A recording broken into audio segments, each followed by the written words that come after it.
नमस्कार, स्वागत है आपका जनहित में। मैं हूं आपके साथ विशाल पंडित। आज जनहित में बात होगी वायु प्रदूषण की मार की।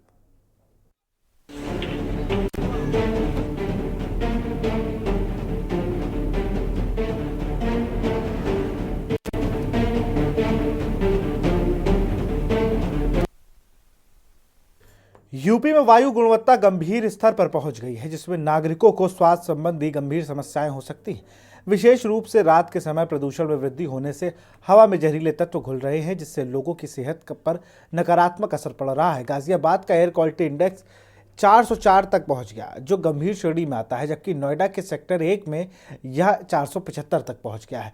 अन्य प्रमुख शहरों जैसे लखनऊ, वाराणसी, प्रयागराज भी प्रदूषण का स्तर चिंताजनक है, जिससे वहां के निवासी भी स्वास्थ्य संकट का सामना कर रहे हैं। विशेषज्ञों का कहना है कि इस गंभीर प्रदूषण के मुख्य कारणों में धूल के कण, वाहनों का धुआं और खेतों में पराली जलाने जैसी गतिविधियां शामिल हैं।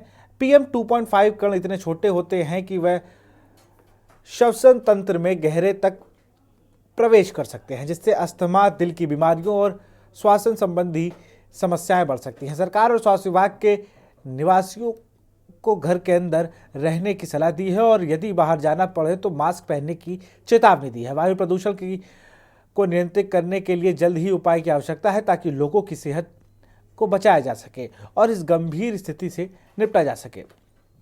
यूपी के पूर्व DGME VN त्रिपाठी से हमारे संवाददाता ने बात की, तब उन्होंने क्या कुछ कहा इस प्रदूषण में बच्चों के लिए, एक बार वो सुन लेते हैं। दिल्ली, NCR और कानपुर मंडल में इस वक्त लगातार प्रदूषण बढ़ रहा है। प्रदूषण के कारण किस तरह की बीमारियां हो सकती है, इस पर चर्चा करने के लिए आज के न्यूज के साथ मौजूद हैं वरिष्ठ बाल रोग विशेषज्ञ डॉक्टर VN त्रिपाठी। उनसे बातचीत करेंगे। सर, के न्यूज में बहुत बहुत स्वागत है आपका। सर, लगातार प्रदूषण बढ़ रहा है और बच्चों और बड़ों में किस तरह की बीमारियां हो सकती है? बिल्कुल, जैसा कि आपने न्यूज़पेपर मीडिया के माध्यम से करीब 15-20 दिन से बराबर चल रहा है और ये बहुत ही मतलब गंभीरतम स्थिति कह सकते हैं। खासकर NCR, उसमें हमारे हरियाणा, पश्चिमी उत्तर प्रदेश, राजस्थान का कुछ हिस्सा और ये पंजाब का भी हिस्सा आ जाता है। इसमें सबसे ज़्यादा जो फर्क पड़ रहा है हमारे यंग बच्चों, जो हमारे 5 साल से छोटे बच्चे हैं, इसमें जो महिलाएं हैं, खासकर जो बड़ी एज के जो व्यक्ति हैं, जैसे कि हमारे वृद्धजन हैं, वरिष्ठ नागरिक हैं, या किसी पूर्व बीमारी से पीड़ित हैं, जैसे हार्ट डिजीज है, जैसे कि अस्थमा के मरीज हैं, COPD के मरीज हैं, डायबिटीज के मरीज हैं, या गर्भवती माताएं।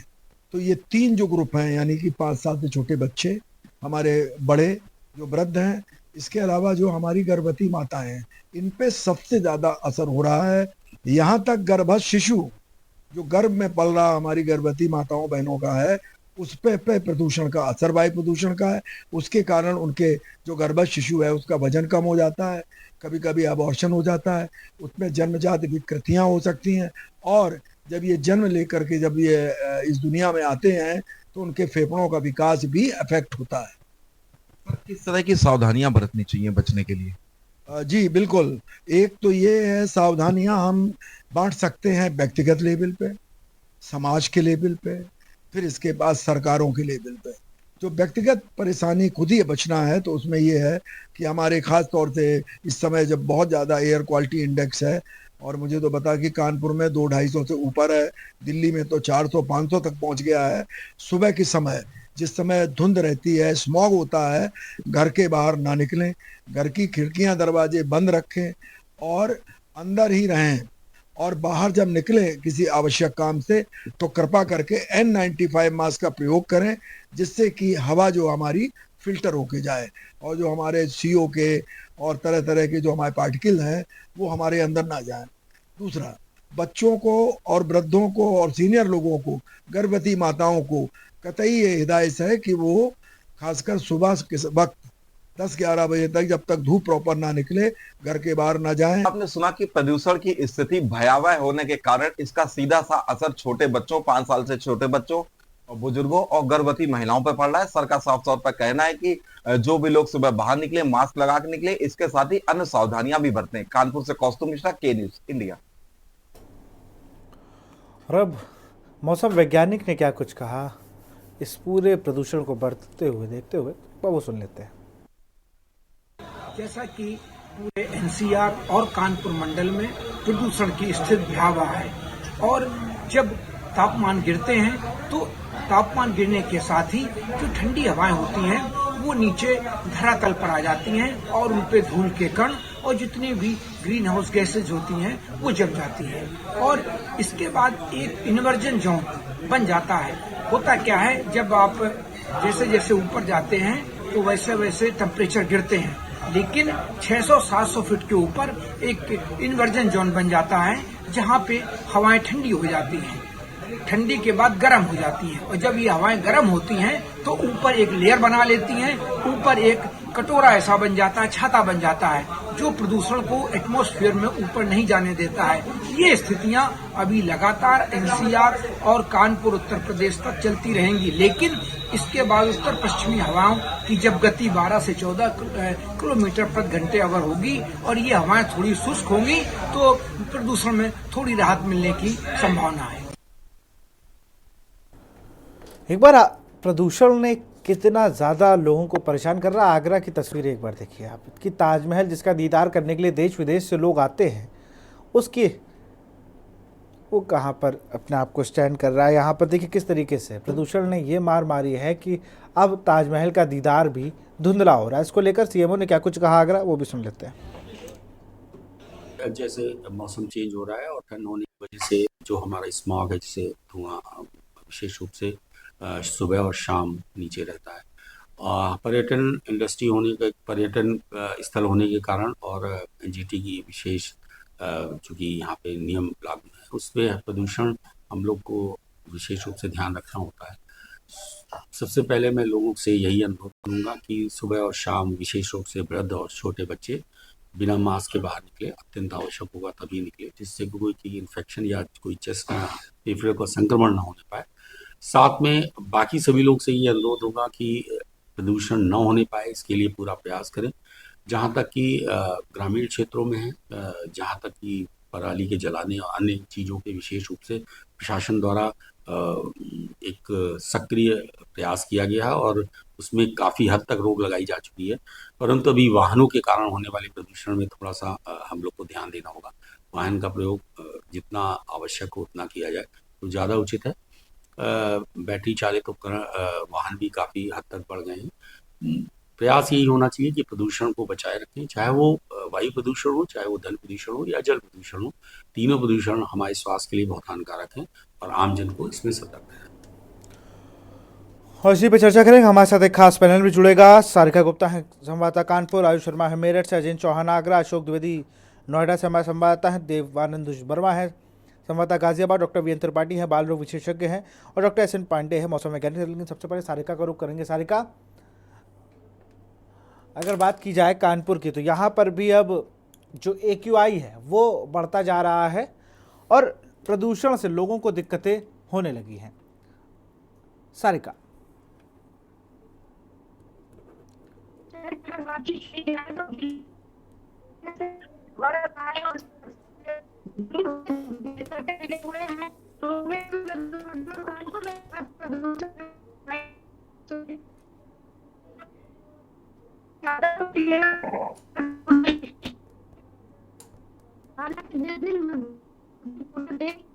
सारिका की आवाज़ हम तक नहीं आ रही है। हम अजय चौहान के पास चलेंगे। अजय, अगर बात की जाए आगरा की तो यहाँ पर तो स्थिति बड़ी विकराल नज़र आ रही है प्रदूषण की, क्योंकि इंडस्ट्रियल एरिया भी है और जिस तरीके से ताजमहल जो कि एक मुख्य बिंदु है आगरा का, वहाँ पर लोगों को दीदार जब नहीं देखने को होगा ताजमहल का तो पर्यटकों के एक तो आर्थिक नुकसान भी है, दूसरा पर्यटक भी नहीं आएंगे और ये वहाँ के लोगों के लिए तो सांस में जहर तो घुल ही रहा है।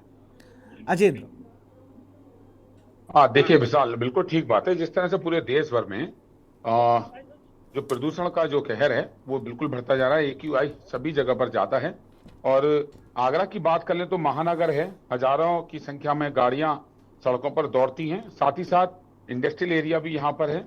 मुख्य रूप से ताजमहल है, विश्व धरोहर है, यहाँ पर हजारों की संख्या में सैलानी आते हैं, देशी विदेशी। लेकिन पिछले कुछ दिनों से देखा जा रहा है कि प्रदूषण के बढ़ते यहाँ पर उन सैलानियों को एक मायूसी उनके ऊपर दिखाई दे रही है, क्योंकि जो पर्यटक अर्ली मॉर्निंग आते हैं या देर शाम को हो जाते हैं तो उनको धुंधला यहाँ पर ताजमहल दिखाई देता है, क्योंकि स्मॉग है, साथ ही साथ जो धूल के जो कण हैं वो इतने छोटे हैं कि इस स्मॉग के अंदर आ रहे हैं, और इसकी वजह से यहाँ पर तस्वीरें हमने दिखाई हैं कि ताजमहल बिल्कुल भी यहाँ पर क्लियर दिखाई नहीं दे रहा है, क्योंकि जब तक धूप नहीं निकलेगी तब तक यहाँ पर ताजमहल साफ दिखाई नहीं देता है। और प्रदूषण की बात करें तो विशाल, यहाँ पर तमाम जो ऐसे चौराहे हैं जहाँ पर आधे आधे घंटे, 15-15 मिनट और 1-1 घंटे का जाम रहता है। और आपने भी देखा होगा कि अगर हम किसी भी जगह पर जाम में अगर फंस जाते हैं और हम या तो बाइक पर होते हैं या ऑटो में होते हैं या रिक्शे में होते हैं, तो सांस लेना दुभर हो जाता है, सांस लेना बहुत मुश्किल है, और वो सांस भी बहुत जहरीली होती है। आगरा के सीएमओ ने एडवाइजरी जारी की है, और जो स्थानीय निवासी हैं, जो नागरिक हैं आगरा के, उनसे उन्होंने अपील भी की है कि छोटे बच्चों और बुजुर्गों को सुबह के समय और शाम के समय ना निकलने दें, और अगर निकले भी जरूरी काम से तो मास्क का प्रयोग करें। हालांकि मास्क का प्रयोग हमेशा ही फायदेमंद रहता है। अगर देखा जाए, हम आगरा की बात कर लें तो यहाँ पर ताजमहल पर जितने भी विदेशी नागरिक आती हैं विशाल, वो अधिकतर मास्क का प्रयोग करते हैं, लेकिन यहाँ पर समझदारी की जरूरत है। दूसरी ओर यहाँ पर जो जाम है, उस जाम को से निपटने की बहुत जरूरत है, क्योंकि यहाँ पर जो जाम लगता है वो इस तरीके का जाम होता है विशाल, कि घंटों यहाँ पर लाइन लगती है, तमाम ऐसी जगह हैं। दूसरी ओर प्रदूषण पर कंट्रोल करने के लिए कहीं ना कहीं जो नगर निगम है वो भी कोशिश कर रहा है, क्योंकि जिस जगह अलग अलग देखा जा रहा है, चाहे आगरा ही नहीं, उत्तर प्रदेश के तमाम शहरों में देखा जा रहा है कि आर्टिफिशियल बारिश की जा रही है, छिड़काव किया जा रहा है सड़कों पर, धूल के कण ना उठे। तो सभी लोगों को खुद भी सतर्क रहना होगा, अपनी सुरक्षा खुद ही करनी होगी। प्रशासन एक और कोशिश कर रहा है, लेकिन जो व्यक्ति है, जो आम नागरिक है, उनको अपने आप को खुद बचाना होगा, जिससे कि इस प्रदूषण से बचा जा सके। विशाल, बिल्कुल, अब देखना होगा ना कि किस तरीके से जो ये कृत्रिम बारिश हो रही है या छिड़काव हो रहा है, ये कितना असरदार होता है, कितने जल्दी हम लोग इस पर काबू पाते हैं। राजू शर्मा मेरठ से हमारे साथ जुड़े हुए हैं। राजू, पिछली बार भी जब हम पोल्यूशन पे बात कर रहे थे तो एक बड़ी बात यह है कि हम खुद भी नहीं मान रहे हैं। हम ज़रूर ये चलिए ठीक है कि हम बात कर रहे हैं कि वाहन बहुत चल रहे हैं, चला हम ही रहे हैं, गंदगी हम फैला रहे हैं। जब एक बार कहीं एडवाइजरी आ गई कि भाई 2 घंटे ज़्यादा आप पटाखों को नहीं, फायरवर्क मत करिए, लेकिन हम लोग कूड़ा अभी भी जला रहे हैं, हम पराली अभी भी जला रहे हैं। वो ठीक है, हम समझ सकते हैं कि सारी दिक्कतें हैं, लेकिन उससे हमारे साथ क्या हो रहा है। अभी मैं एक रिपोर्ट मैंने जस्ट चेक करी कि दिल्ली यूपी में 5 साल लोगों की उम्र घटती जा रही है इस प्रदूषण से। तो ये भी तो एक दिक्कत है। जब हम ही नहीं रहेंगे या लोग नहीं रहेंगे तो ऐसे ना आप फायरवर्क कर सकते हो और ना आप जो करना चाह रहे हो जीवन में वो कर सकते हो। तो हम लोग खुद भी शायद इसमें दोषी हैं जितना और लोग हैं। बिल्कुल, देखिए विशाल, आप सही कह रहे हैं कि हम खुद भी इसमें दोषी है। हमें भी जागरूक होना पड़ेगा, जागरूक होना पड़ेगा। तमाम जो समस्याएं उत्पन्न हो रही है उसको बढ़ चढ़कर सहयोग करना पड़ेगा उन समस्याओं को खत्म करने के लिए। इसके साथ साथ जब अधिकारी है वो भी अब अलर्ट हो गए। देखिए न्यूज लगातार प्रदूषण की समस्या जनित में हम लगातार बात कर रहे हैं प्रदूषण की समस्या की, और तो अधिकारी है उन्होंने भी खबर का संज्ञान लिया है। बाकायदा मेरठ नगर निगम अब हरकत में आ गया है और सड़कों पर निकल चुकी है। तमाम जो मशीनें हैं, छिड़काव करने वाली की बात हो या अन्य जो मशीनें हैं, वो लगातार सड़कों पर है। सफाई अभियान चलाया जा रहा है ताकि जो धूल के कण है सड़कों पर, जो धूल का जो भरमार है, जो भंडार लगा रहता है, उसको भी अब वहां से हटाया जा रहा है। और लगातार जो छिड़काव है वो पेड़ पौधों पर भी किया जा रहा है। जो सड़क के डिवाइडरों में जो पेड़ पौधे लगे रहते हैं उस पर भी लगातार छिड़काव किया जा रहा है। साथ ही सड़कों पर भी छिड़काव कर वहां की जो सफाई है वो की जा रही है ताकि जो धूल है वो ना उड़ सके और जो लगातार प्रदूषण का जो स्तर है वो लगातार बढ़ता जा रहा है उसको कम किया जा सके। इसको देखते हुए मेरठ के जो डीएम है उन्होंने स्कूलों की भी छुट्टी कर दी है। लगभग पिछले 4-5 दिन हो गए स्कूल जो है वो मेरठ के बंद है। स्कूल में अब बच्चे नहीं जा पा रहे, ऑनलाइन माध्यम से अब उनकी जो पढ़ाई है वो फिलहाल चलाई जा रही है। लेकिन इसके साथ साथ जो निर्माण सामग्री बेचने वालों पर प्रतिबंध लगना चाहिए था या निर्माण करने वालों पर प्रतिबंध लगना चाहिए था, फाइलों में तो लग चुका है। लेकिन जो धरातल की बात करें, ग्राउंड जीरो की बात करें, तो वहाँ अभी कार्रवाई होनी बाकी है। वहाँ पर जो तमाम अधिकारी हैं वो अभी नहीं पहुंच पा रहे हैं।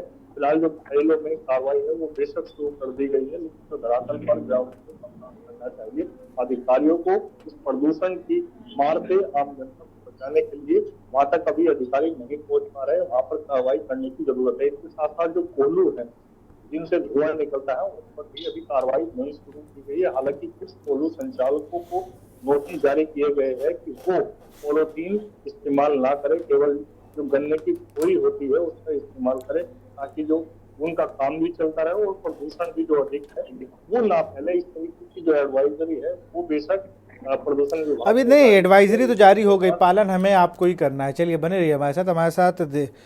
देवानंद वर्मा भी हैं। देवानंद, गाजियाबाद के क्या हालात है? अभी मैं एक्यूआई चेक कर रहा था, लगभग 300 के करीब है। जी विशाल, गाजियाबाद का एक्यूआई लेवल जो है आपने सही कहा 300 के लगभग है। लेकिन स्थिति अभी भी जो है यहाँ की नाजुक देखी जा रही है। अगर हम बात करें स्कूलों की और बात करें वायु प्रदूषण में कैसे नियंत्रण पाया जाए, तो अभी स्कूलों की बात करें तो कल ही जो है कुछ स्कूलों ने जो है मैसेज ड्रॉप किया था अपने मतलब गार्जियंस के पास में कि भाई कल से जो है स्कूल आपके खुलने वाले हैं और एग्जाम जो है दोबारा से आपको डेट शीट भेज रहे हैं, स्टार्ट होने वाले हैं। लेकिन कुछ ही घंटों बाद जो है दोबारा से एक मैसेज फ्लैश हुआ लोगों के व्हाट्सएप पे कि ऑनलाइन क्लासेस रहेंगी, अभी एग्जाम नहीं होंगे जब तक ऊपर से आदेश नहीं आते हैं, अग्रिम आदेश नहीं आ जाते हैं, जब तक जो है स्कूल ओपन नहीं होंगे। अगर हम बात करें यहाँ पोल्यूशन को कैसे नियंत्रण किया जाए, तो इसमें जो है आम जनता का भी जो है पूरा सहयोग होना होगा, क्योंकि यहाँ पर देखा जाए तो लोगों को किसी भी तरीके से मैं देख रहा हूँ कि किसी को परवाह नहीं है कि अगर हम बाहर जा रहे हैं तो मास्क लगा के चलें। जबकि यहाँ पर जितने भी एक्सपर्ट्स हैं, डॉक्टर हैं, उन्होंने भी अपील करी है लोगों से कि भाई बाहर अगर आप जा रहे हो तो मास्क का प्रयोग करिए और ज्यादा से ज्यादा, जैसे कि आप देख सकते हैं जिसकी उम्र जो है 60 है या 60 से ऊपर है तो उन्हें कम से कम 4 से 5 लीटर पानी पीना है।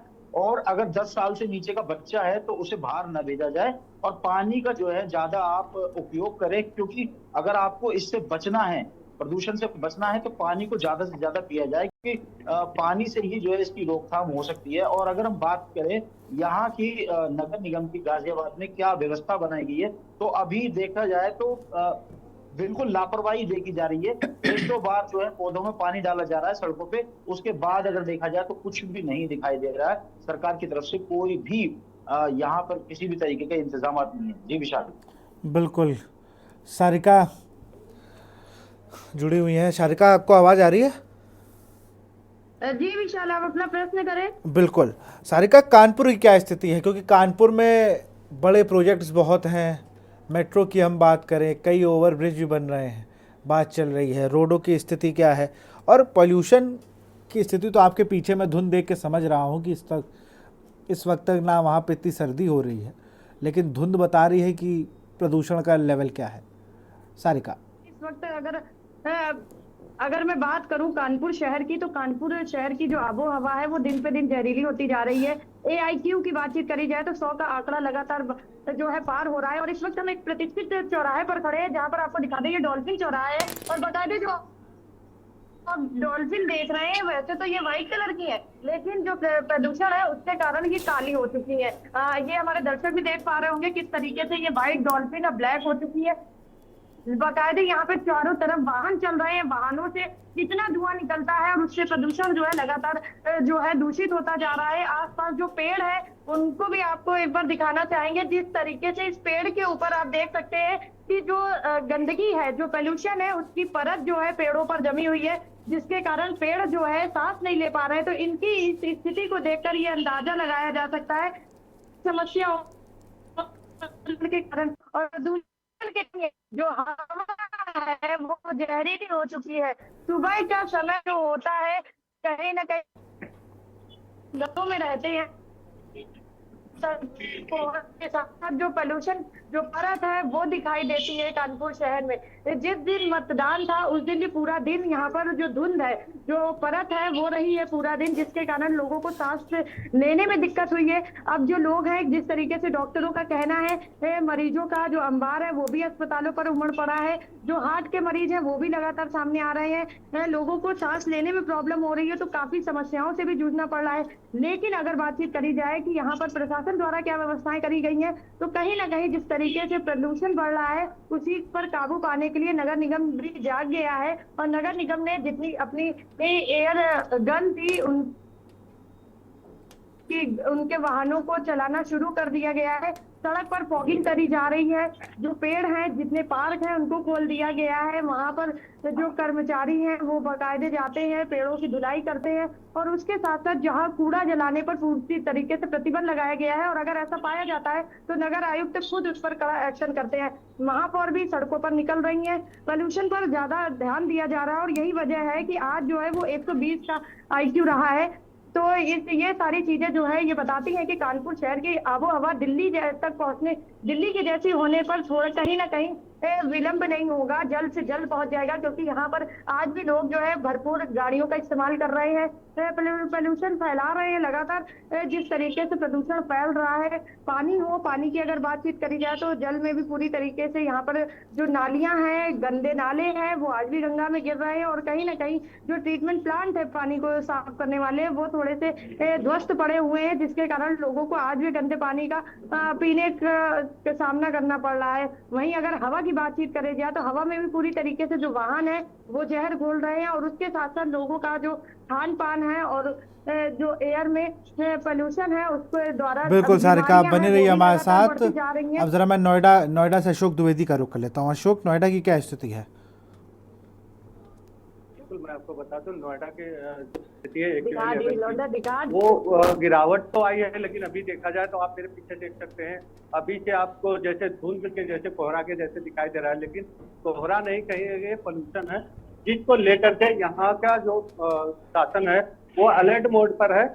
शासन ने आज मौसम विभाग के द्वारा एक IT कंपनी और एक बिल्डर की कंस्ट्रक्शन साइट पर काफी भारी जुर्माना भी लगाया है, करोड़ों रुपए का जुर्माना लगाया है, जिसको लेकर शासन तो अगर देखा जाए तो धरातल पर आ चुका है और काफी मेहनत कर रहा है कि पोल्यूशन को जल्दी से जल्दी कंट्रोल किया जा सके।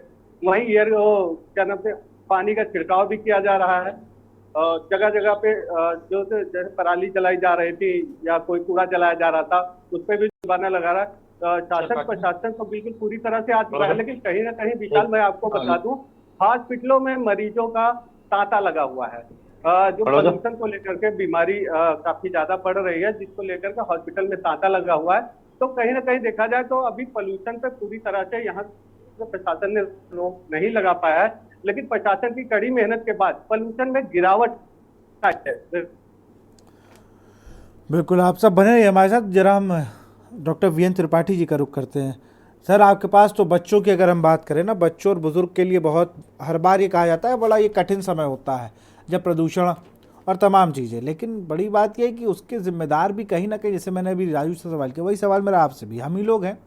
जब आप कह रहे हैं N95, मैं स्वयं को भी बात करूँ ना, जैसे आपने कहा कि जब आप बाहर निकले, यहाँ जितने हमारे रिपोर्टर्स हैं ये भी बाहर निकलते हैं, चलिए तो गंभीर हैं इन सारी चीज़ों को लेकर, तो ये मास्क या रुमाल से ही अपना मुंह को कवर कर लेते हैं।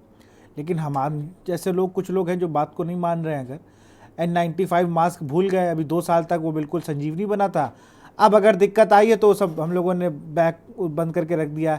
सैनिटाइज़र था, तमाम चीज़ें थी, वो सब चीज़ें चली गई, जैसे होता है एक दौर आया और ख़त्म हो गया। विशाल जी, बिल्कुल आपने सही कहा। ये एक बहुत बड़ी समस्या है। हमें याद है कानपुर में पहले इतनी नहीं होती थी, NCR डेलिंग होती थी, और आजकल जो केसेस बढ़ रहे हैं, मैं आपको बच्चों में, किशोरों में एस्थमा है, बड़ों में COPD है, डायबिटीज बढ़ रही है। डायबिटीज का जो शुगर बढ़ रही है, वो भी हार्ट डिजीज 30% जो केसेस बढ़े हैं हमारे हृदय रोग संस्थान कानपुर में। और फेफड़ों का जो है COPD है, यानी एस्थमा और बर्सिन। इसके अलावा जो हमको दिखाई नहीं पड़ रहा विशाल जी, वो है कैंसर। जो कैंसर है वो भी एक बहुत वो है। तो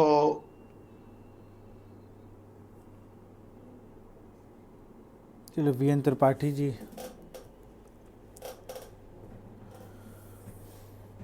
तो VN त्रिपाठी के पास फिर से चलेंगे, लेकिन यहाँ पर वक्त है एक छोटे से ब्रेक का।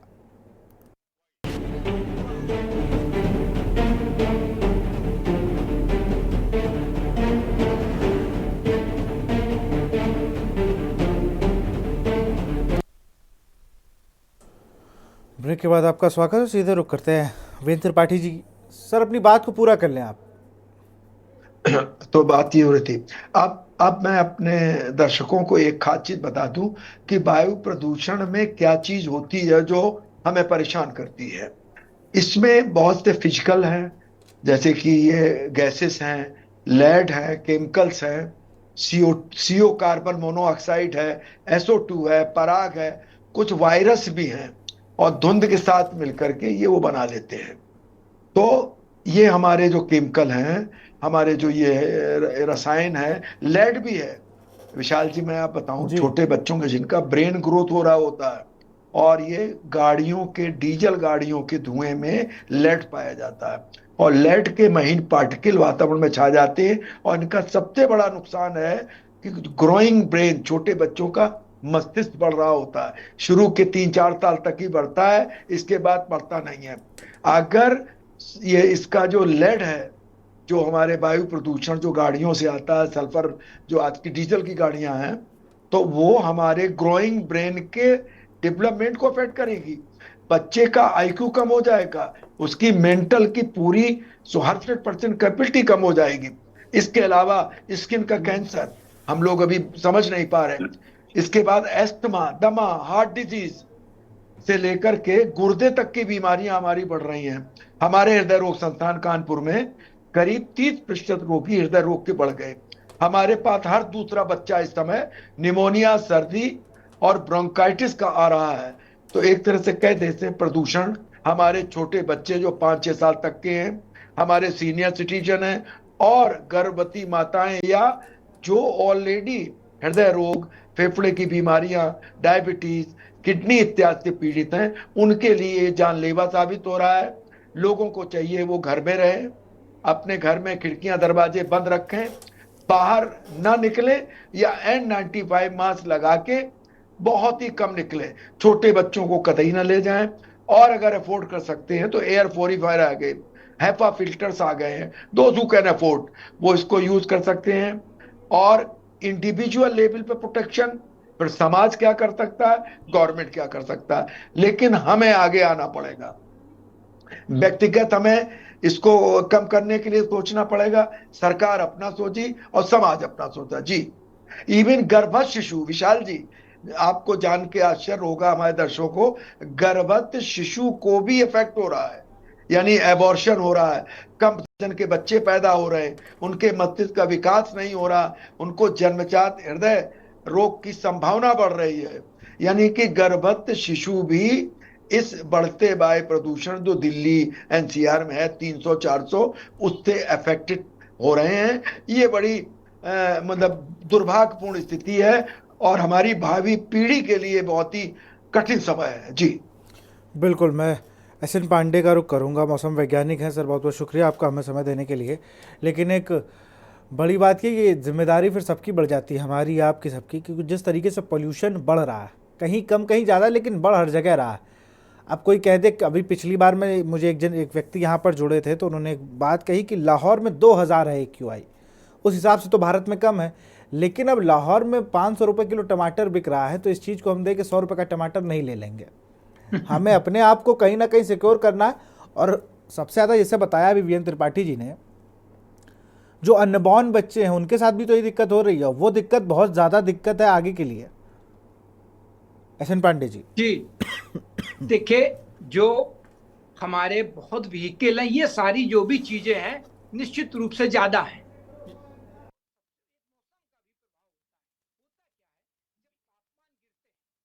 तो हवाएं ठंडी होकर नीचे जो हमारा जमीनी स्तर होता है वहां पर आ जाती हैं, और जब ये ठंडी हवाएं होकर नीचे आ जाती हैं, उसमें इस समय एक और चीज होती है, एक तकनीकी पॉइंट है कि एक इन्वर्जन जोन बन जाता है।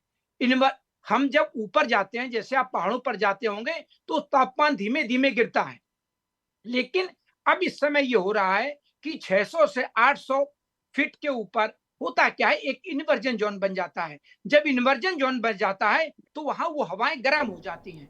जब वो हवाएं गर्म हो जाती हैं तो एक छतरी या उसको एक कैप कहिए पूरे हमारे वातावरण पे बना लेती हैं, वो चाहे NCR हो पूरी पृथ्वी के ऊपर। उससे होता क्या है कि जो प्रदूषण इकट्ठा हो रहा है वो हमारे एटमॉस्फेयर में ब्रॉडकास्ट नहीं होता है, और वो सीधा नीचे रुका रहता है, जो सबसे बड़ी दिक्कत है। इसके साथ जो आपने बताया कि सरकारें सब करती हैं, पैसा खर्च करती हैं, लेकिन हमें व्यक्तिगत रूप से अपने घर से इस बात की शुरू करनी होगी हमें नई कल्चर डेवलप करना होगा, नई संस्कृति बनानी होगी। बच्चों को ये कहना होगा कि अगर हमें 4 गाड़ियां हैं तो एक गाड़ी का यूज करो आप। हम देखते थे हमारे घर में कभी एक गाड़ी होती थी, आज हमारे 4 भाइयों के बीच में 12 गाड़ियां हैं। तो ये स्थितियां हमने खुद खराब करी हैं। इसके बाद आप हमारा डेवलपमेंट कैसे बंद कर सकते हैं, आप मेट्रो कैसे बंद कर सकते हैं, आप हाईवेज कैसे बंद कर सकते हैं। देखिए डेवलपमेंट होना जरूरी है, लेकिन हमें जो इसको धूल के कणों को रोकें उस पे एक ठोस कदम उठाने हैं। एक बार पानी का चलिए बिल्कुल क्वेश्चन पांडे जी, मैं आपको रोकूंगा। आज यूपी सरकार की कैबिनेट बैठक हुई और संसदीय कार्य मंत्री सुरेश खन्ना और ए के शर्मा क्या कुछ कहना सुन लेते हैं। विभाग के फंड में से उसको फंडिंग किया जाएगा। आप सबका बहुत बहुत धन्यवाद।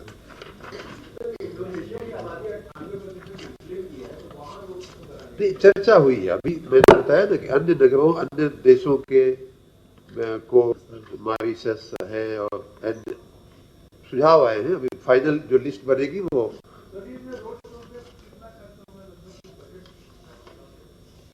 ऐसा जो अभी का जो खर्च प्रस्तावित किया गया है उसमें ये कहा गया है 20 से 25 लाख रुपया एक एक जगह का संभावित है। उसमें स्वाभाविक है कि देश के अंदर होगा तो कम होगा, विदेश में होगा तो थोड़ा सा ज्यादा हो जाएगा। इसमें फिक्की और CII जो हमारे देश की 2 वाणिज्यिक बड़ी संस्थाएं हैं उनको पार्टनर के रूप में लगा करके उनकी मदद से इस सारे शो का आयोजन किया जाएगा। सर जो वाहन खरीदे जाएंगे किस तरह के पानी के लिए भी व्यवस्था भी उस तरह की कोई चीजें खरीदी जा रही है? पानी और ये सब व्यवस्था तो हम कर ही रहे हैं। उसका तो बहुत बड़ा पानी पर चलने वाले सिक्योरिटी के लिए वहाँ तमाम ऐसी चीजें रहती हैं। जो 2 प्रकार के वाहनों का हमें डिटेल है प्रस्ताव में, उसमें से 40 जो हमने बताया 220 वाहन जो हैं खरीदे जाएंगे। उसमें से 40 वाहन जो है महिंद्रा बोलेरो नियो होगी, जिसकी यूनिट कास्ट है लगभग 10 लाख रुपए से थोड़ी सी ज्यादा 10.12 लाख रुपए। कुल कीमत 40 की अगर कही जाए तो 4,04,80,000 रुपए आएगी। इस प्रकार महिंद्रा की ही दूसरी एक गाड़ी है महिंद्रा बोलेरो B6 BSVI, ये 160 गाड़ियां हैं, 160 गाड़ियां दूसरी कैटेगरी की, जिनकी यूनिट कॉस्ट है एक गाड़ी की 9.12 लाख रुपए और टोटल जो 160 गाड़ियों का आएगा वो 14.59 करोड़ आएगा। तीसरी एक इन्होंने लिखा है बस मोबाइल बड़ी चेसिस वाली गाड़ियां 20, इसमें जिनकी यूनिट कॉस्ट जो है 44.22 लाख है। कुल कीमत उनकी आएगी 8,84,00,000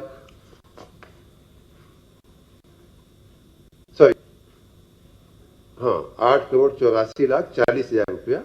इस प्रकार कुल 220 वाहनों का 27,48,40,000 रुपए कीमत आएगी। धन्यवाद। बहुत बहुत धन्यवाद। इंडोनेशिया में रामलीला वैसे ही होती है जैसे हिंदुस्तान में होती है। अभी आप पूछ रहे थे इंडोनेशिया में 98% अब वो अपने वहाँ बहुत हिंदू धर्मावलंबी बहुत है, वहाँ मुस्लिम भी है। उन्होंने कहा है कि हमारा धर्म इस्लाम है लेकिन हमारे पूर्वज जो है वो राम है। वो लोग कहते प्रभु राम, खाली राम भी नहीं कहते,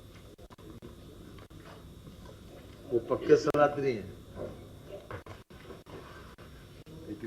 थैंक यू वेरी मच। आज मंत्रिपरिषद के समक्ष जो अन्य प्रस्ताव प्रस्तुत हुए हैं उसमें से ये एक तो हमारे विभाग का है, यह है गारंटी रिडेम्पशन फंड। जी, उत्तर प्रदेश की सरकार विभिन्न विभागों को जो धन दिलवाती है बैंक से लेती है, जैसे अवस्थापना औद्योगिक विकास, सहकारिता, चीनी उद्योग, ग्राम विकास, इन विभागों को विभिन्न फाइनेंशियल इंस्टीट्यूशन से जो कर्जा दिया जाता है, ये 1,63,399.82 करोड़ रुपए का गारंटी उत्तर प्रदेश सरकार ने ली। 1,63,399.82 करोड़, ये 31/12/24 तक था। तो सीएजी ने भी कहा था 82 करोड़, वित्त आयोग ने भी, सीएजी ने भी और रिजर्व बैंक ने भी इसको कहा था कि एक उत्तर प्रदेश में गारंटी रिडेम्पशन फंड बनाया जाए, जो कि किसी भी प्रकार का अगर कोई डिफॉल्ट होता है इन विभागों से तो उस गारंटी रिडेम्पशन फंड से उसका भुगतान किया जाए, कम से कम 5% की धनराशि रखी जाए, अर्थात 8,170 करोड़ रुपए इसके लिए रखे जाएगा, जो 5% है, जो हमारे वर्तमान में जो, अरे भाई सुनते तो है नहीं, ध्यान सुनने में नहीं है, 8,170 करोड़ इसका एक गारंटी रिडेम्पशन फंड बनाया जाएगा और इसमें 1,634 करोड़ रुपए का प्राविधान हर वर्ष बजट में किया जाएगा, जिससे किसी प्रकार का डिफॉल्ट होने से इससे पेमेंट हो सकता है, पेमेंट किया जा सकता है। नहीं, ये मैंने आपको बताया कि ये 19 राज्यों में ऐसा बना, जो हमारा सीएजी, केंद्रीय वित्त आयोग और रिजर्व बैंक ऑफ इंडिया, इनकी संस्तुति थी कि इस प्रकार का एक फंड जनरेट किया जाए। तो मैंने किया, आज मंत्रिपरिषद की उस पर सहमति मिल गई है, अब इसको अकॉर्डिंगली प्रोसीड किया जाएगा। इसके साथ ही जो हमारा नेक्स्ट आइटम है वो है उत्तर प्रदेश नजूल संपत्ति वाला स्थगित हो गया है, कानपुर विकास प्राधिकरण के विस्तार की सीमा जी, कानपुर में जो हमारे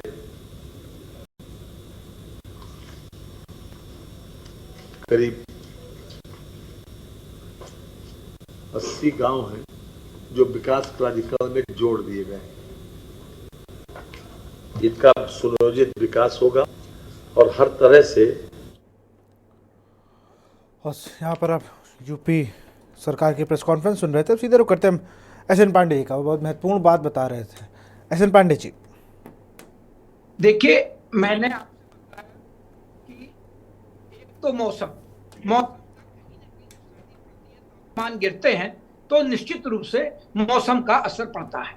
इसके बाद फिर हमें एक कल्चर डेवलप करना है, संस्कृति डेवलप, जागरूकता लानी है, चाहे हमारे आगे आने वाली पीढ़ी हो, छोटे बच्चे हो, स्कूल कॉलेज डिग्री कॉलेज। जैसे आपको हमारे डॉक्टर त्रिपाठी जी, वरिष्ठ बाल रोग विशेषज्ञ और पूर्व डीजी हेल्थ उत्तर प्रदेश के हैं, उन्होंने बताया कि किस तरह से ये हमारे गर्भ में पल रहे बच्चों को नुकसान पहुंचा रहे हैं। ये सारी चीजें हैं, लेकिन हमें, अगर हम इस पर थोड़ा सोचें, हम व्हीकल कम करें और सावधानियां बरतें कि हमें पेड़ लगाना है, पेड़ गवर्नमेंट ने लगा दिया और हमें उसकी सुरक्षा करनी है, पानी देना है, ये हमारा कर्तव्य है। अगर हम इस तरह अपने कर्तव्य को पालन करेंगे, व्यक्तिगत रूप से समाज का हर व्यक्ति और समाज के प्रति ये सोचेंगे ये हमारी बहुत जरूरी है, जैसे हमें बच्चे पालना जरूरी है, वैसे पर्यावरण और जो धरती गर्म हो रही है, देखिए इससे एक असर नहीं है, आगे आने वाले दिनों में जिस तरह से हमारा यूपी का ग्लेशियर पिघल रहा है, ग्लेशियर पिघल रहे हैं, बड़े बड़े ग्लेशियर पूरी दुनिया के पिघल रहे हैं, तो जो हमारी गंगा यमुना, जिससे करीब हमारी 30 से 35% तक आबादी पानी लेती है, इरिगेशन होता है, सिंचाई होती है, खाद्यान्न मिलता है, ये सारी चीजें हमारी एक दुःस्वप्न हो जाएंगे, ये बरसाती नाला बन जाएंगी। ये स्थिति आ रही है, पृथ्वी हमारी गर्म हो रही है, ये स्थिति बहुत भयावह है। लेकिन अभी कोरोना की आया था तो हमने कुछ महसूस किया, हम इसको महसूस नहीं कर रहे हैं, हमें महसूस करना चाहिए। लेकिन हम अगर दोषारोपण सरकार के ऊपर करें, हम पराली दिवाली करें, है इसका भी कारण है। तभी तो कह रहे हैं हम किसानों को जागरूक करते हैं, बाकायदे गांव में जाके जागरूकता गोष्ठी करते हैं कि साफ पराली मत जलाइए, इस तरह से इसका आप करिए। लेकिन किसान के पास पैसा नहीं है तो किसान थोड़ा दिक्कत, उसको जलाने उसको अच्छा लगता है। हम कूड़ा जलाते हैं शहरों में, हमें अपशिष्ट को किसी तरह से अच्छी तरह से उसका हमें सब काम करना है, पेड़ लगाने हैं, हमें एक एक चीज बचानी है। हमें वातावरण का कैसे स्वच्छ कर पाए, कैसे आने वाली पीढ़ी को हम शुद्ध ऑक्सीजन, शुद्ध पानी दे पाए, खाद्यान्न दे पाएंगे, ये बहुत बड़ी समस्या हमारे देश में नहीं पूरी दुनिया में हो रही है। हमारा देश फिर भी अभी कॉप की भी मीटिंग थी जलवायु परिवर्तन की, उसमें कहा गया कि इंडिया हमारा बहुत अच्छा काम कर रहा है, सारे देशों ने कहा है, लेकिन हमें व्यक्तिगत रूप से काम करना है। जी त्रिपाठी जी। बस एक बिंदु कहूंगा, अभी हमारे डॉक्टर पांडे साहब ने जो बताया कि ये कैनोपी होती है एक हाइट तक होती है, और जितने ही छोटे शिशु बच्चे हैं क्योंकि छोटे होते हैं, धरती के पास होते हैं, वो एयर पोल्यूशन से उतने ज्यादा अफेक्टेड हैं। मुझे बस ये बिंदु कहना था। जी जी जी जी बिल्कुल। आप छोटे शिशु। जी अब देखिए मौसम में टेम्परेचर देखिए गिरेंगे तो निश्चित रूप से हमारी ठंडी हवाएं आएंगी, हर साल आती हैं, हर साल मौसम ऐसा होता है। तो हमें इसके लिए तैयारियां ये करनी है कि हमें पब्लिक ट्रांसपोर्ट का प्रयोग करना है, ज्यादा से ज्यादा हमें पूल में अपने ऑफिस जाना है। अगर एक जगह से 5 लोग जा रहे हैं एक ऑफिस, तो हमें एक गाड़ी से जाएं, यही साइकिल से चलना होगा। तो बिल्कुल, मुझे तो लगभग 10 से 11 महीने हो गए। मैं तो एसएन पांडे जी मैं आपको बताऊं, मैं 10 से 11 महीने हो गए। मैं इन 10-11 महीनों में मुश्किल से 1 महीने अपने दफ्तर गाड़ी से आया होऊंगा, नहीं तो पब्लिक ट्रांसपोर्ट का ही प्रयोग कर रहा हूँ। बड़े बड़े संस्थान देखिए साइकिल, उन्होंने गाड़ियों पे बिल्कुल बैन लगा दिया है। आईटी में देखिए साइकिल से जाते हैं लोग। तो ये सब चीजें हमें व्यक्तिगत रूप से करनी पड़ेंगी, तभी आगे आने वाली इन विकराल समस्याओं से हम लोग एकजुट होकर ही काम कर सकते हैं। सरकार पे दोषारोपण करना ठीक नहीं है, किसी एक संस्था के ऊपर दोषारोपण करना ठीक नहीं है, ये हमारी व्यक्तिगत जिम्मेदारी है। जब हम इसको समझेंगे तो निश्चित रूप से प्रदूषण और ये कम होगा। और बताएं आपको, अब आगे आने वाले दिन जब उत्तर पश्चिमी हवाएं आगे बढ़ेंगी, देखिए कोई न कोई सिस्टम बन जाते हैं। अभी देखिए नया निम्न दबाव का क्षेत्र एक फिर बंगाली खाड़ी में बन रहा है। तो जब निम्न दबाव का क्षेत्र बनेगा तो पूरा मॉइस्चर फीड हमारे पूर्वी उत्तर प्रदेश से लेकर मध्य उत्तर प्रदेश तक पहुंचेगा, तो और प्रदूषण बढ़ सकता है। लेकिन इसके साथ ही उत्तर पश्चिमी हवाओं की गति बढ़ेगी, धीमे धीमे आएंगी और उससे थोड़ा कम होगा। लेकिन इंडिविजुअल रूप से हमें काम करें, हम पेड़ पौधे लगाएं, हम मास्क लेके निकलें और आगे आने वाली पीढ़ियों के लिए काम करें, अपने लिए हम करें या ना करें। बिल्कुल। और मौसम जब बदले तो निश्चित रूप से मौसम बदलेगा, तापमान गिरेंगे तो ये दिक्कतें आती हैं। और देखिए इस समय एक बताऊं आपको, अगर लगातार धुंध ऐसे बनी रहती है, आज की तारीख में जो फसलें हैं उनके लिए हमें सबसे ज्यादा जरूरत है रात में ओस पड़ने की। रात में खेतों में नमी हो और दिन में तेज धूप निकले, तभी जर्मिनेशन अच्छा होगा, हमारी उपज बढ़िया होगी, ग्रोथ बढ़िया होगी। तो ये हमारे खाद्यान्न उत्पादन, जो खाद्यान्न बहुत जरूरी है, हर व्यक्ति की जरूरत है, उसके लिए हमें ये भी जरूरत है। लेकिन क्योंकि धुंध है और सूर्य की रोशनी मध्यम हो जाती है, तो हमारे प्रकाश संश्लेषण दिन में नहीं हो पाता है, जो बहुत जरूरी है हमारी हर फसल के ग्रोथ के लिए। एक चीज एसएन पांडे जी, मैं एक चीज और पूछना चाह रहा हूँ। ये जो तरीके किसानों को, जैसे मैं कह रहा हूँ मौसम विभाग के लोग, या मैं आप जिस यूनिवर्सिटी से सीएसए की मैं बात कर लूँ, वहाँ से लोग आते हैं, बाकायदा किसानों को ब्रीफिंग दी जाती है, उनको बुला के एक सेमिनार कराया जाता है।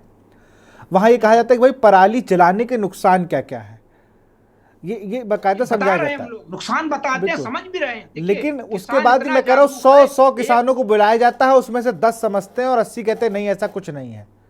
ये एक बड़ा है, क्योंकि लोगों को अपनी सोच को बदलना होगा। बस बात यह है कि हमें एक कल्चर डेवलप करना होगा, हमें अपनी जिम्मेदारी महसूस करनी होगी कि हमें पृथ्वी को बचाना है। पृथ्वी गर्म अगर होगी तो हमें सारी दिक्कतें आएगी। सबसे ज्यादा देखिए 3 चीजें दिक्कतें आनी है। मानव स्वास्थ्य नंबर 1, जब हमारा स्वास्थ्य ठीक नहीं होगा, जैसे डॉक्टर साहब ने बताया कि जो 2.5 का कण होता है वो फेफड़ों के जरिए ब्लड में जाता है, और जब ब्लड में जाएगा तो हमारे हर ऑर्गन को डिस्टर्ब करेगा। वो सबसे बड़ी एक मोटी सी बात ये है। और ये 2.5 का जो धूल का सबसे छोटा कण होता है, ये फेफड़ों में चला जाता है सांस लेने से, और ये पूरे ब्लड में हमारे और जो यूपी में जो दिक्कत है वो AQI तो बहुत कम जगह बढ़ा हुआ है। ये जो PM 2.5 है ये ज्यादा है, क्योंकि अगर हम बात करें हर शहरों में जो यही है, महानगरों में तो मेट्रो का काम चल रहा है, या विकास कार्य चल रहे हैं और लोग जो अपना निर्माण करा रहे हैं वो बिल्कुल एनजीटी के मानकों के खिलाफ होता है। अगर दिन में निर्माण हो रहा है, मैं कह रहा हूँ, मैंने कानपुर देहात जी। में लगाया है सर, अपने घर जी। में, मेरा देहात में घर है, वहां पे 140 170 तक रिकॉर्ड किया मैंने कानपुर देहात में। 170 एक दिन था पोल्यूशन वहां। बताइए। वही बात है ना कि जब मॉइस्चर टेम्परेचर गिरा, वो ऊपर इन्वर्जन जोन बन गया, ये भी कारण है। इसमें मौसम भी प्रभावित करता है, प्रदूषण को ज्यादा बढ़ाता है। लेकिन जो हमने नीचे एयर कंडीशन बंद नहीं कर रहे हैं, आप घर में जाइए, लोगों के 10 लाइट जलती मिलेगी, एक लाइट से काम चलाइए आप। हमें सारी लाइट बंद करनी है, हमें एक लाइट में काम चलाना है। आप देखिए, हम लोग जो पर्यावरण पे कार्यक्रम करते हैं उसमें एयर कंडीशन नहीं चलाते हैं। तभी जो आएगा उसको, जब हम एयर कंडीशन में देख के उसको भाषण दे रहे हैं तो क्या मानेगा वो? हाँ, जैसे जब कई आता बार होता है प्लास्टिक यूज पर हम बात कर रहे थे कि प्लास्टिक को यूज मत करो और प्लास्टिक की बोतल से पानी पी रहे होते हैं, वाली स्थिति देखिए, होती है ना। आपको पता है कि अगर प्लास्टिक की बोतल गाड़ी में 3 दिन पड़ी रहती है तो उसमें अगर वो बच्चों को पिलाई जाती है, बाद में 3 दिन लोग पड़ी रहती है, धूप में गाड़ी खड़ी है और बाद में बच्चों को पिला देते हैं, बहुत हार्मफुल है उसके स्वास्थ्य के लिए। ये डॉक्टर त्रिपाठी साहब जानते हैं। देखो, मैं उन्हीं का उनका रुकी कर रहा हूँ। कभी भी डॉक्टर वीरेंद्र त्रिपाठी जी, बोतल में आप लोहे की बोतल, जी जी जी तो अब आप हमें जागरूक अभियान करिए। आप लोग जिस तरह से जागरूकता करते हैं, हमारी बात भी लोग सुनते होंगे, तो वो निश्चित काम करते हैं। एक जमाने में मौसम के संबंधित 10 फोन आते थे, आज सर 150 से 200 लोग किसान फोन करता है कि कैसा मौसम रहेगा। पहले ऐसा नहीं था, किसान जागरूक हो रहा है। लेकिन देखिए, हमें नीचे तक धरातल कोई चीज पहुंचाने में टाइम लगता है। बिल्कुल टाइम तो लगेगा, लेकिन ये है कि जितनी जल्दी पहुंचा सके। मैं एसएन पांडे जी आपको रोकूंगा, वीरेंद्र त्रिपाठी जी कुछ कहना चाह रहे हैं सर। बस मैं डॉक्टर पांडे साहब तो मैं एक ही बिंदु कहूंगा, हम आउटडोर पॉल्यूशन की बात करते हैं विशाल जी, हम इंडोर पॉल्यूशन की बात नहीं करते। जैसा कभी बताया, जैसे कि मोमबत्ती, अगरबत्ती, कछुआ छाप, धुआं, ये इंडोर एयर पॉल्यूशन भी इक्वली डेंजरस है फॉर शिशु, बच्चे या जिसको एस्थमा वो है। तो विशाल जी, हमारे दर्शक ये समझ लें कि कछुआ छाप, अगरबत्ती, कॉयल जो भी आती हैं, अगरबत्तियां हर पूजा घर में मेरी वाइफ भी जलाती, मैं 10 बार मना करता हूं और खुद खांसती हैं। और अगरबत्तियां, अगर ये कछुआ छाप, ये तरह तरह की धूप बत्तियां, कृपा करके ये खुले में बरामदे में जलाएं, घर के कमरे में ना जलाएं तो बच्चों को और जो हमारे एस्थमा, सीओपीडी जो पहले से रोगी है उनको बाहर कर दें। और जैसा डॉक्टर पांडे साहब ने बताया, एसी का वो हो गया, ओजोन लेयर इफेक्ट हो रही है, खुद वही है। तो इस पे एक शेर सुना दूं अगर आप इजाजत दें। बिल्कुल बिल्कुल सर, बिल्कुल। सामयिक है कि हम ही मुजरिम, हम ही कातिल और आज हम ही बिस्मिल ठहरे, ये जमाना कहीं आपने देखा ना होगा। तो हम ही रिस्पॉन्सिबल हैं ज्यादातर और हम ही को वो करना पड़ेगा। Indoor air pollution equally important है as important is the outdoor pollution. जी, ये बात और बिल्कुल सर, मैं इस बात और भी जोड़ूंगा। अभी सर्दियां आ रही है तो लोग घर में ही देखते हैं ना कि वो कोयला जला लिया और फिर उससे बाकायदा पन्नी जला के उसमें, और वो बंद कमरे में कई हादसे भी होते हैं। लेकिन लोग नहीं मानते उस चीज़ को। लोग कहते हैं कोयले से कोई इफेक्ट नहीं है, हीटर मत जलाओ। तो लोगों की धारणा अलग अलग सोचे। वो खुद एक तो जो डॉक्टर और डॉक्टर के बाद जो गूगल डॉक्टर आ गया है आजकल, वो डॉक्टर वीरेंद्र त्रिपाठी जी के पास जाना ही नहीं चाह रहा है। वो AQI कौन सी साइट पे देखना, क्या देखना, वो एसएन पांडे से कंसर्न कर ही नहीं रहा है। वो तो सीधे अपने गूगल पे डाल रहा है। अब गूगल में मैं बताऊं जी, विशाल जी, जो कोयले वाला तो मोनोऑक्साइड है, किलर बंद कमरे में अंगीठी जला दी तो किलर। अब हीटर कैसे कॉइल वाला नुकसानदायक है, ये ऑक्सीजन को जला देता है। यानी रूम में जो ऑक्सीजन है, बिजली का हीटर जो है लाल लाल, ये ऑक्सीजन को जला देता है। और अगर कहीं आप कोई इस तरह का, आजकल स्टीम वाले आ गए विशाल जी, मैं छोटे शिशुओं के लिए कहता हूं, हाइपोथर्मिया बचाने के लिए मैं कहता हूं, एक तो ये लाल वाले क्या देसी हीटर में यूज करें, स्टीम वाले यूज करें, लेकिन एक तसले में पानी भर के रख दें, ड्राई एयर। और दूसरी आंख की बात, मैं आपको एयर पोल्यूशन जो है इससे आंखें खराब हो रही हैं, बच्चों की ड्राई आंखें हो रही हैं, टेढ़ापन आ रहा, आंखें सूख रही हैं मोबाइल के साथ साथ। और आप ये देखिए, आंखों में नहीं जलन हो रही है, इसको केमिकल कंजक्टिवाइटिस कहते हैं विशाल जी। हमारे दर्शक समझ लें, बीच बीच में आंखों ठंडे पानी से धोते रहें और आंखें झपकाते रहें, खासकर बच्चों और बड़ों में ध्यान रखें। जी बिल्कुल, जल्दी मैं फाइनल कमेंट लूंगा एसएन पांडे से। एसएन पांडे जी। जी, तो सबसे बड़ी बात देखिए मौसम का भी है, और अभी आगे आने वाला मौसम इसी तरह रहेगा। देखिए दिन में गर्म पड़ेगी और रात ठंडी होगी, और फिर सर्दी जब आएगी तो बिल्कुल दिसंबर में तेजी सर्दी आएगी। हमें मौका नहीं मिलेगा कि हम उसको सेट हो जाएं, क्योंकि यही हेल्थ सबसे बड़ी प्रॉब्लम मैंने आपसे बताया। जो क्लाइमेट चेंज का असर है, सबसे ज्यादा ह्यूमन हेल्थ, नंबर 2 हमारे लिए जो खाद्यान्न उत्पादन है, सबसे बड़ी इसकी दिक्कत है। इसके बाद हमारे प्रदूषण भी वाली बात है। तो ये सारी चीजें आने वाले वर्षों में बढ़ेंगी अगर हम इस पे आज जागरूक नहीं होंगे। आप ऐसे प्रतिष्ठित चैनल हैं जो कम से कम जनता को जागरूक तो करते हैं, जनता सुनती होगी कि भाई ठीक हमें ये करना है। तो ये बहुत बड़ी बात है, हमें जागरूकता अभियान बड़े बड़े चलाने पड़ेंगे और लोगों को अवेयर करना पड़ेगा कि भाई सिर्फ आप सोशल मीडिया पे नहीं पर्यावरण की बात करें, थोड़ा धरातल पर भी आइए। अगर एक पेड़ लगाए तो एक पेड़ को जरा उसको सुरक्षित भी रखें कि वो पेड़ आगे के लिए हमारी पीढ़ी को भी सुरक्षित रखे। बहुत बहुत शुक्रिया आप सभी का हमसे जुड़ने के लिए। तो आज हम बात कर रहे थे वायु प्रदूषण की मार। जब तक हम अपने आप को नहीं बदलेंगे, जो गाइडलाइन है उनका सख्ती से पालन नहीं करेंगे, तो मुझे लगता है ये जो वायु प्रदूषण है वो लगातार बढ़ता जाएगा और हमारी जो सांसों में जहर है धीरे धीरे और ज़्यादा बढ़ता जाएगा। तो फिलहाल इस कार्यक्रम में इतना ही। देखते रहिए के न्यूज़ इंडिया। नमस्कार।